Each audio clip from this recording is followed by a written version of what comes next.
Thiruvananthapuram medical college ആശുപത്രിയിൽ രോഗിയുടെ കാലിൽ പുഴുവരിച്ച സംഭവത്തിൽ ഡ്യൂട്ടി ഡോക്ടർക്ക് സസ്പെൻഷൻ.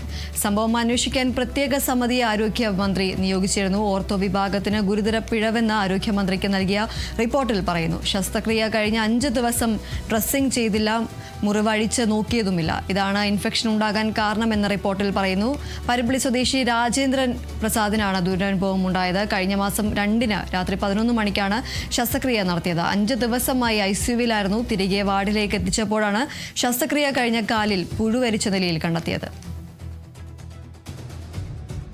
ഏതായാലും തിരുവനന്തപുരം മെഡിക്കൽ കോളേജിനെതിരെ ഒരു ചികിത്സാ പിഴവ് ആരോപണം ഉയർന്ന സംഭവത്തിൽ ഇപ്പോൾ ഡ്യൂട്ടി ഡോക്ടർക്ക് സസ്പെൻഷൻ നടപടിയിലേക്ക് കടന്നിരിക്കുകയാണ്. ഡ്യൂട്ടി ഡോക്ടറെ സസ്പെൻഡ് ചെയ്തിരിക്കുകയാണ്. രോഗിയുടെ കാലിൽ പുഴുവരിച്ച സംഭവത്തിലാണ് തിരുവനന്തപുരം മെഡിക്കൽ കോളേജ് ആശുപത്രിയിലെ ഡ്യൂട്ടി ഡോക്ടറെ സസ്പെൻഡ് ചെയ്തത്. സംഭവം അന്വേഷിക്കാൻ പ്രത്യേക സമിതി ആരോഗ്യമന്ത്രി നിയോഗിച്ചിരുന്നു.